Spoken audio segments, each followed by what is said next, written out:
noite, meus irmãos. Que a paz de Jesus esteja conosco e que nós tenhamos sempre a coragem e a boa vontade de reparti-la onde e quando formos chamados. Hoje vamos pensar um pouco sobre o capítulo 17 de O Livro dos Espíritos, intitulado A Perfeição Moral. Sede perfeitos. A reflexão nós fizemos em cima do Evangelho, em cima do Livro dos Espíritos, em cima desse livro do José Carlos de Luca, intitulado Feliz, desse outro também livro do José Carlos de Luca, intitulado O Amigo Jesus, e por último, do livro Asas de Luz, de Luiz Cláudio Costa, um irmão espírita nosso de Viçosa. A perfeição moral, como está ali, Chico nos colocando, que o Cristo não nos pediu muita coisa, não exigiu que as pessoas escalassem o Everest ou fizessem grandes sacrifícios. Ele só pediu que nos amássemos uns aos outros. Mas nós vamos ver durante a reflexão que é uma grande tarefa, né? Ele não nos pediu muito, mas no pouco que ele nos pediu, nós vamos ter muito trabalho pela frente. Quando falamos em perfeição moral, estamos falando na consumação do bem em nós, na consumação do bem que precisamos possuir para atuar com harmonia nas nossas relações, nas nossas convivências. Isto é fácil? Atuar sempre no bem? Não. Mas Jesus nos deu um acalento diante desta dificuldade. Ele colocou para nós que nenhuma ovelha do seu rebanho se perderá. Então, apesar da dificuldade para chegarmos a estarmos agindo constante e perseverantemente no bem, nós chegaremos lá. Esta é a nossa destinação. O homem é chamado à perfeição moral. Então nós não podemos evitar essa nossa destinação. Nós podemos fazer o equívoco que fazemos na rebeldia, na revolta, na ignorância. Nós podemos retardar a nossa perfeição moral, mas fugir dela pela lei do progresso nós não vamos conseguir fugir. Eu vejo as minhas cachorrinhas indo tomar banho, às vezes não querem ir, abre as perninhas assim, a gente vai puxando, elas vão se arrastando. Na questão da perfeição moral é uma brincadeira, mas nem que seja arrastados pelo amor. Já no dito popular nos dizem que pelo amor ou pela dor nós vamos evoluir. E todos, de modo distinto e individual, vai ter o seu encontro com Jesus na sua estrada de Damasco. E às vezes não um encontro, mas vários. E às vezes a gente tem vários encontros na nossa estrada de Damasco, num simples dia, como oportunidade para nos aperfeiçoarmos. A dificuldade que temos é de reconhecer, compreender esses encontros e aproveitá-los de uma forma esbanjada, dedicada, perseverante. E dizer, como Paulo disse: Senhor, o que queres que eu faça? Nestes encontros com Jesus, que ocorrem de diversas formas nas nossas vidas, o intuito é sempre de promover a nossa transformação. E temos uma vida, se a gente aqui abrisse a oportunidade, cada um de nós tem várias experiências para contar destes convites para o crescimento e para o aperfeiçoamento da nossa conduta, do nosso comportamento, do nosso modo de agir, do nosso modo de nos comportarmos. Para ilustrar, eu vou contar muito rapidamente, em função do tempo, a história do Luiz Cláudio nesse livro Asas de Luz. Num desses encontros que nós temos, Luiz Cláudio também teve. Eu vou ter que resumir bastante, quem tivesse oportunidade de pegar o livro e ler com mais detalhes, porque é grande o encontro dele, na estrada dele de Damasco. Não vai dar tempo de ir na íntegra, eu vou passando. Então é interessante depois que vocês façam a leitura mais detalhadamente. Ele conta aqui no texto que era Natal e que ele estava como criança ao pé da árvore, encantado pelo colorido dos enfeites da árvore de Natal.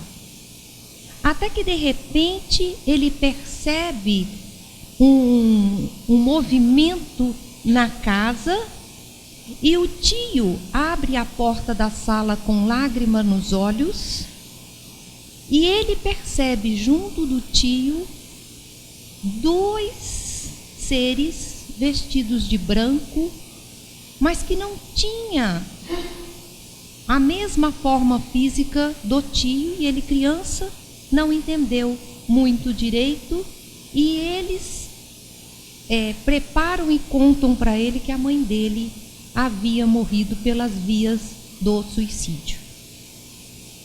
Apesar, ele fala, que de toda a solidariedade, do amor e de ter sido abrigado na casa dos tios, ele conta que a partir daquele momento, sem pedir licença, a dor adentrou e instalou-se e passou a fazer parte da vida dele. E ele conta que ninguém parecia ser capaz de responder às questões mais importantes da vida dele, e que um silêncio enorme se fez ao seu redor. Tal silêncio só era interrompido de quando em vez por frases do tipo: Deus sabe o que faz, Deus escreve certo por linhas tortas. E aí ele vai colocando que, na falta de explicação, buscou encontrar algumas, mas jamais as encontrou. E assim foi traçando rumos e caminhos geralmente equivocados. Ele conta que aproximava-se aos 12 anos, quando ele e o irmão, depois de um grande silêncio sobre o acontecido da vida lá na infância, da dor que experienciaram, da passagem da mãe, eles começam a falar, a travar um diálogo, e ele coloca aqui que era consolador dividir com alguém que passara pela mesma dor. Junto, eles buscavam, sem nada entender, as razões e as explicações para aquele ocorrido. Mas ele coloca que esse consolo durou pouco, porque o diálogo fraterno foi interrompido no dia em que o seu irmão completava 26 anos e foi atingido por uma bala perdida. E ele conta que na passagem do irmão, o irmão chama por ele até o momento final, dos seus órgãos do corpo físico paralisaram. Na falência do sentimento, os horizontes da minha existência se restringiram ao arcabouço da matéria. E ele fala que daí para frente ele se dedicou ao estudo, à carreira profissional. Vários caminhos foram se formando na arena em que me constituía a vida. Dentre esses caminhos, o acadêmico se consolidou e ele se transformou em professor na Universidade de Viçosa. Buscava no caminho acadêmico a realização e o saciar dos desejos.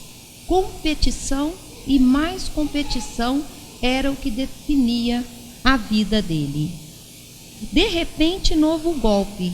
A tia-mãe que o acolheu é diagnosticada com um câncer fulminante e também faz a passagem dela, e ele conta aqui que a passagem é muito difícil e que no momento, né, do velório, ele havia resistente para ir com a questão da mediunidade que ele vivenciava, e ele fala que tem uma semana dificílima porque ele precisa ajudá-la a fazer o desencarne.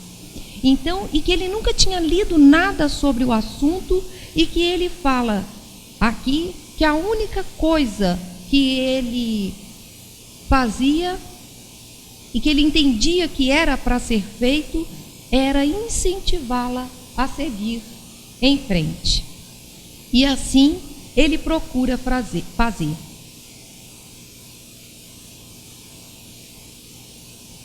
E aí ele coloca que projeção do desejo, loucura, alucinação, ele fica se questionando, meio perdido, mas que por sorte a presença da tia foi sentida pela esposa e pelos filhos. Eles não viram, mas sentiram a presença dela. E aí ele coloca que depois de uma semana de intensas orações, ele consegue parar de vê-la e ela faz a passagem dela para o mundo espiritual. O dia de sua partida demandou grande energia. É impossível descrever o que senti ou a energia demandada por aquele momento. A partir daí, a saudade, o silêncio, a saudade, o vazio, as dúvidas. Passado aquele momento de intensa emoção, ele diz que o ser treinado à racionalidade voltou mais forte. Mas como as experiências haviam sido muito fortes, ele precisava de uma explicação para o vivido desde o momento da passagem da mãe dele, e ele se debruça a ler e a estudar, e coloca que busquei sem nada dividir com ninguém algumas explicações. Devorei livros e mais livros sobre a espiritualidade.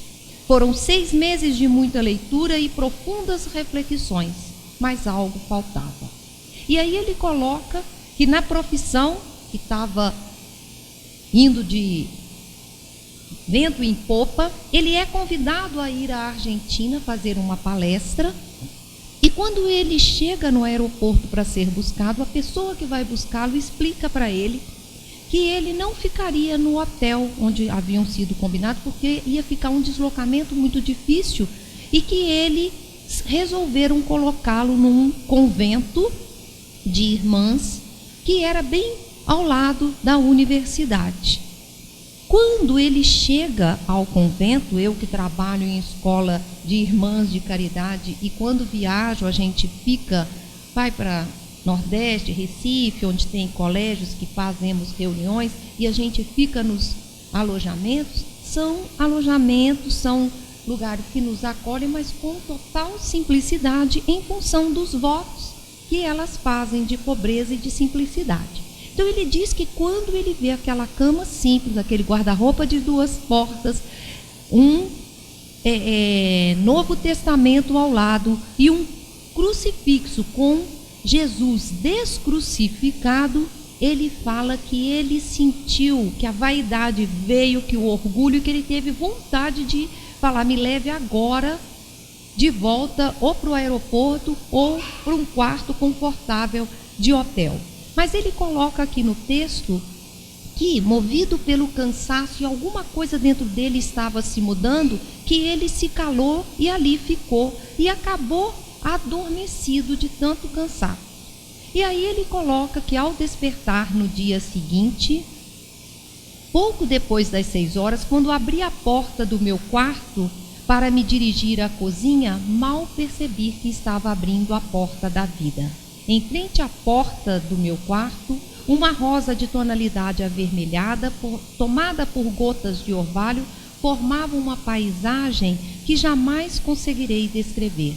As gotas de orvalho pareciam lágrimas de cristais saindo de um coração que pulsava verdadeiro ritmo da vida.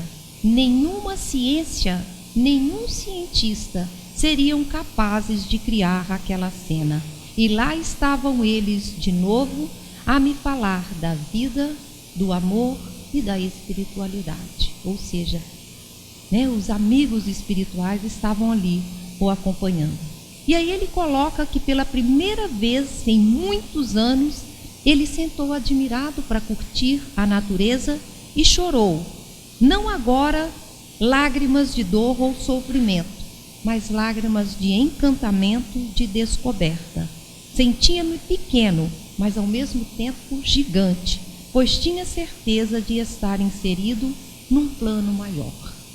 De forma muito resumida, pois existem detalhes e emoções impossíveis de dividir, essa foi a experiência mais marcante de minha vida, que levaram-me a buscar o caminho da transformação.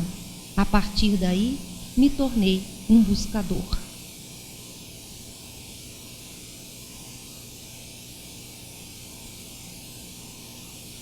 Pelo avançar da hora, eu vou pular aquela outra transparência.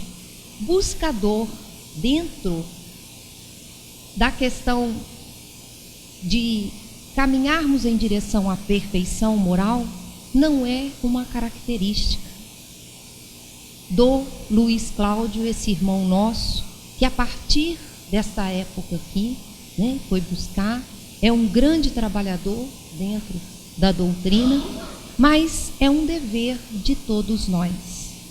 E dentro desta condição de buscadores, nós temos irmãos que já buscaram de modo tão grandioso que eles têm uma facilidade de vivenciar o bem flui do coração deles, como é o caso, foi o caso que a gente viu de Chico Xavier, como é o caso de Divaldo Franco, como foi o caso de Francisco de Assis, de Madre Teresa.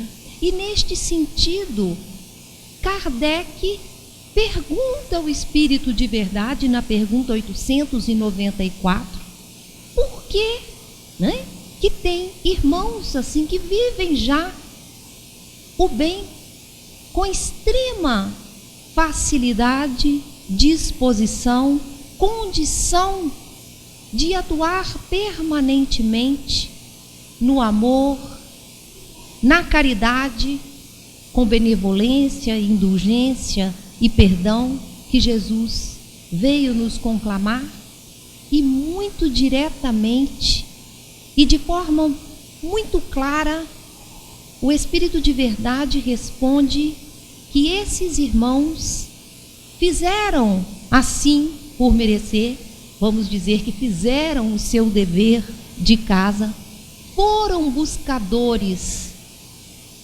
aplicados e que podem ser denominados, se formos ao livro dos Espíritos, como velhos guerreiros. Então, na questão da busca da perfeição moral, como buscadores e velhos guerreiros, Deus, na sua misericórdia infinita, não privilegiou ninguém. Basta nós fazermos o que está lá no capítulo 25 de O Evangelho segundo o Espiritismo, que nos coloca: pedi e se vos dará, buscai e achareis, batei a porta e se vos abrirá. Porquanto quem pede recebe, e quem procura acha, e aquele que bate a porta abrir-se-á. Foi isso que o Luiz Cláudio, como buscador, fez. Ele pediu luz para o seu caminho, ao se dedicar 6 meses estudando, buscando, tentando compreender, e encontrou o caminho. Pediu força. Se pedirmos força para resistirmos ao mal, nós receberemos, e se pedirmos assistência amiga, ela não nos faltará. Se formos ao Evangelho segundo o Espiritismo, no capítulo 25, ele vai estar lá colocado: ajuda-te a ti mesmo, que o céu te ajudará. Mas de onde e como devemos começar a nossa busca como velhos guerreiros, como buscadores? Na questão 913 de O Livro dos Espíritos, Kardec questiona: dentre os vícios, qual se pode considerar o mais radical? E o Espírito de Verdade coloca: temo-lo dito muitas vezes, o egoísmo. Daí deriva todo o mal. E a resposta é grande, eu peguei só as coisas mais importantes. E lá a espiritualidade vem nos colocar que o egoísmo é a chaga da sociedade. Ele é incompatível com a justiça, o amor e a caridade, e neutraliza todas as nossas outras qualidades. E o perigo do egoísmo é que ele é como um camaleão. Ele se transforma, se disfarça, Ele às vezes vai se disfarçando num amor, mas um amor piegas, um amor cobrador, um amor agressivo, um amor dominador, não é? Um amor de posse. Tem pai e mãe que não deixa o filho nem respirar. Tem casal que não deixa o outro nem crescer. Isso é amor ou é egoísmo? Ele também se camufla, se disfarça em prazer com excessos, em ilusão de ser ao invés de ter ao invés de ser, como foi o caso que, se a gente vai no texto, o Luiz Cláudio coloca que ele estava sofrendo de um egocentrismo enorme, porque ele só pensava em trabalhar, fazer, possuir, alimentar o ser material, enquanto o ser espiritual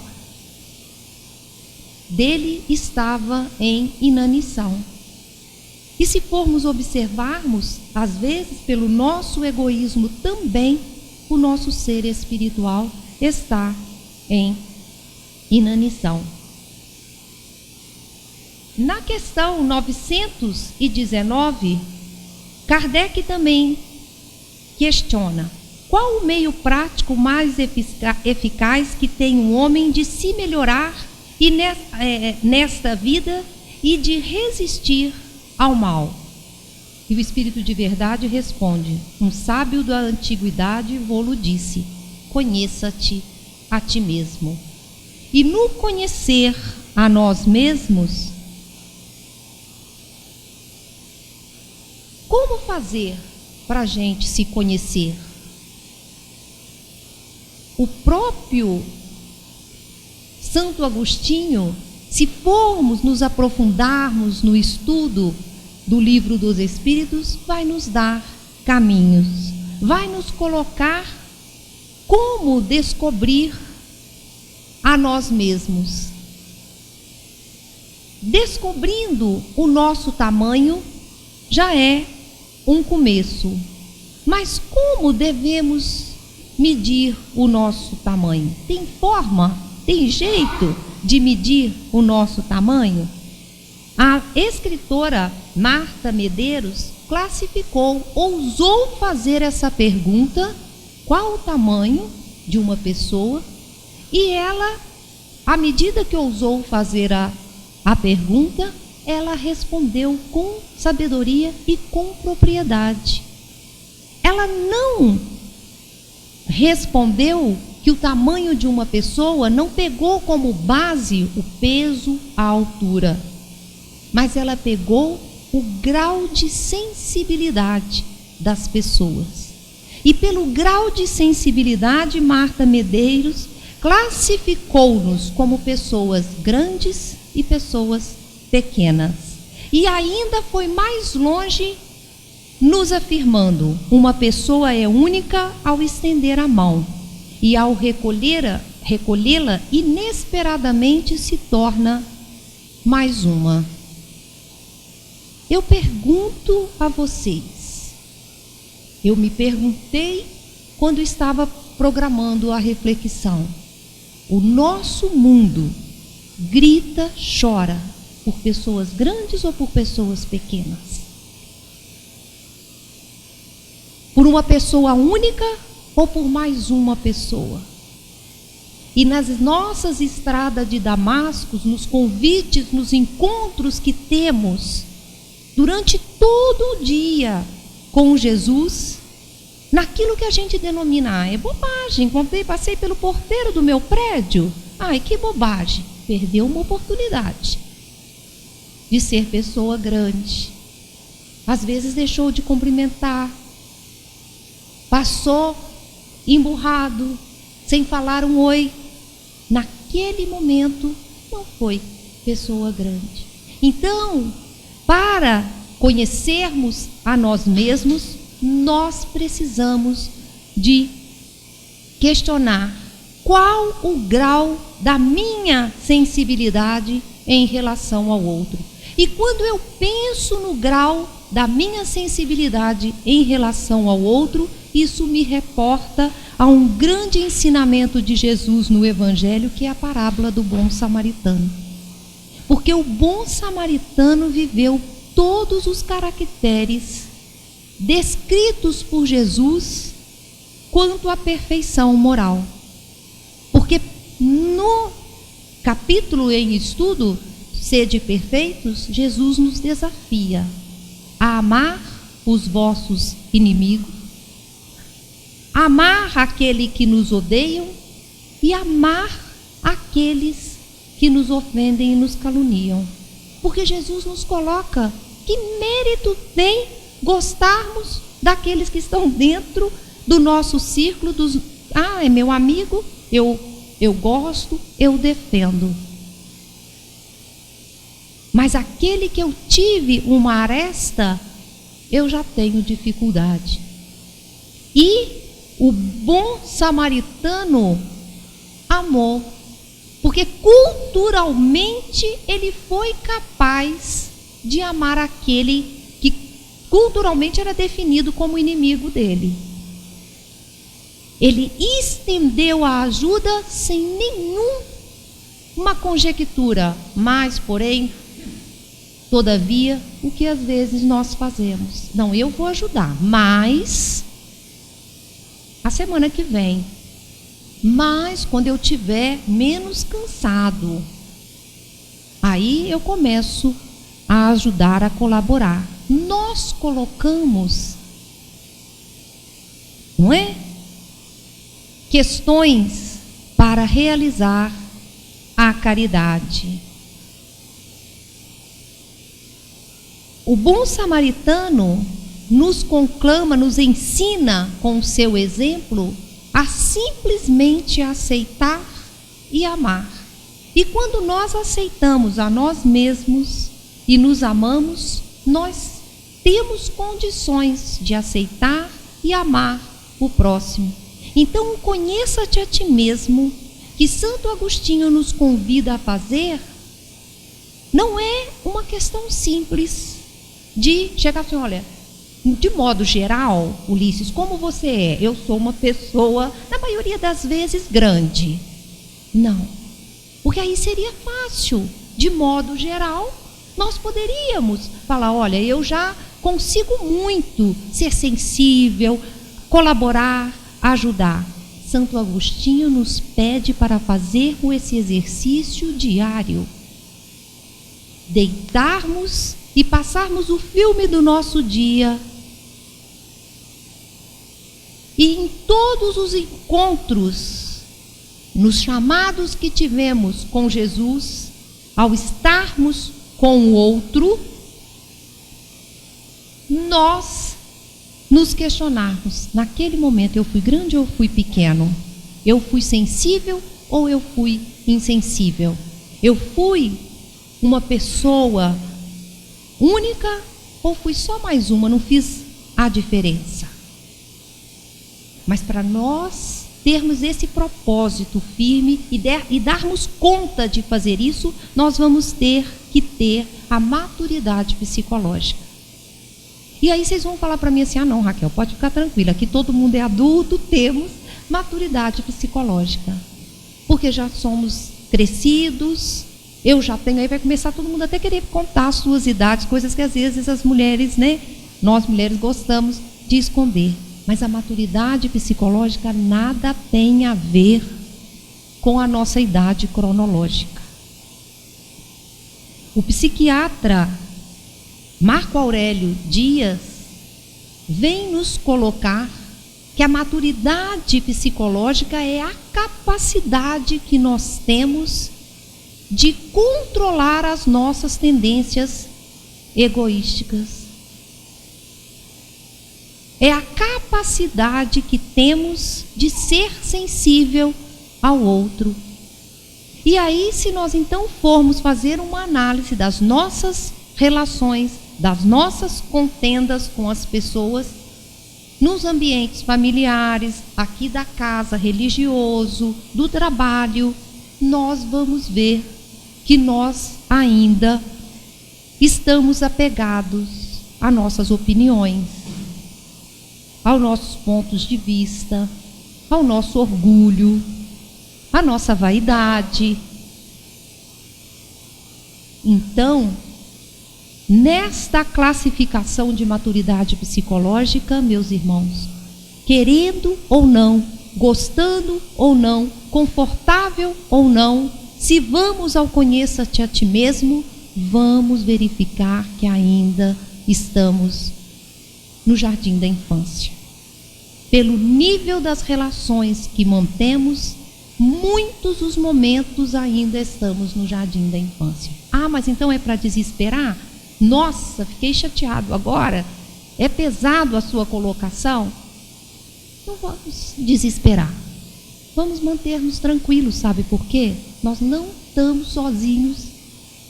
Nós somos seres em caminho, em busca, nós somos buscadores, velhos guerreiros. E nossa destinação é chegar lá. Então, nessa infância psicológica que estamos, não estamos sozinhos, estamos acompanhados de muitos irmãos, mas precisamos alavancar. E respondendo Jesus, disse-lhe: Marta, Marta, estás ansiosa e afadigada com muitas coisas, mas uma só é necessária. E Maria escolheu a boa parte, a qual não lhe será tirada. Maria se colocou aos pés de Jesus, enquanto Marta ficou nos afazeres, no corre-corre. Jesus não estava ali criticando a posição de Marta de estar nos afazeres domésticos. Nesta passagem evangélica, ele vem nos chamar a atenção para nós ficarmos atentos ao que cada momento exige de nós, pede de nós. E ele coloca que Maria pegou, escolheu a boa parte, nos conclamando também a fazermos o mesmo, a estarmos, quando tivermos no encontro com ele, também escolhermos a boa parte. E a boa parte que Maria escolheu foi o quê? Dar toda a atenção àquele encontro, àqueles ensinamentos, a energia, a vibração que emanava ali do Mestre. Tesouros que com certeza ela levaria para a eternidade. Enquanto os afazeres de Marta se pulverizariam no momento da sua passagem. Então é isto que ele vem nos ensinar. Ao que nós estamos dando atenção. E estar, nos colocarmos ao pé de Jesus significa priorizar o amor, externar o afeto, eliminar preconceitos, críticas, cobranças. É olhar o nosso filho e realmente vê-lo. Porque às vezes o nosso filho chega com uma demanda de um caderno rasgado, de uma luta na escola, e a gente fala, ai meu Deus, mas que bobagem. Mas aquele é o conflito dele, é a dor dele. E onde está a minha sensibilidade para não acolher? Muitas vezes estar aos pés de Jesus é eu procurar saber a pessoa que me auxilia, que limpa a minha sala de trabalho. Por que não saber da vida dela? Ela é uma irmã, plantada também numa família, com problemas, com alegrias, e que se puder compartilhar, com certeza ela vai ficar feliz. Então, estar aos pés de Jesus é ir ao encontro, é compreender que a nossa perfeição moral se faz com pessoas, entre pessoas e para pessoas. Nós não vamos fazer a nossa caminhada de buscadores sozinhos. Nós vamos fazer junto e na direção com o outro. Por isto que Jesus nos colocou o mandamento: amar a Deus sobre todas as coisas e amar ao próximo como a ti mesmo. Para finalizar,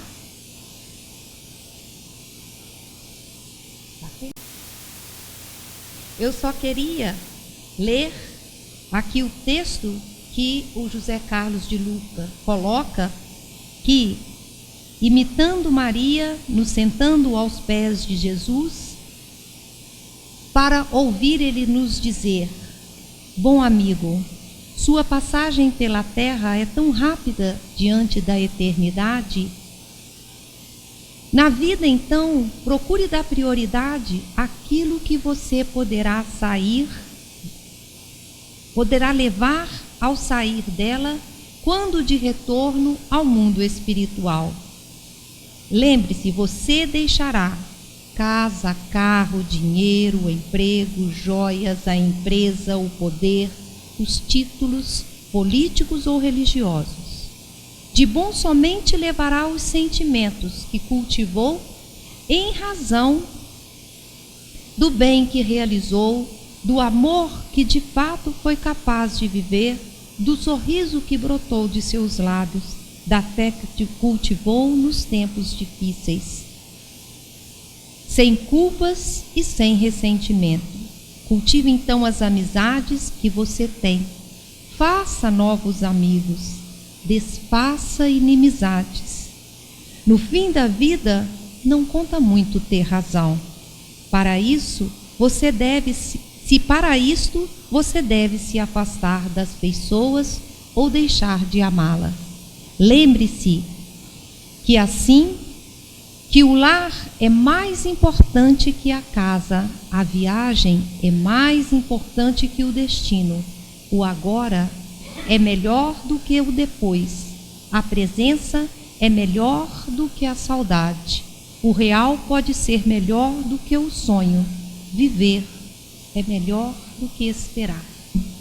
O amigo Jesus nos visita a todo instante do dia, que nós possamos, como Maria, sentar aos seus pés e aproveitar esses encontros, focando na nossa perfeição, na consumação do bem, do amor, da justiça em nós, sempre com alegria, atenção e amor.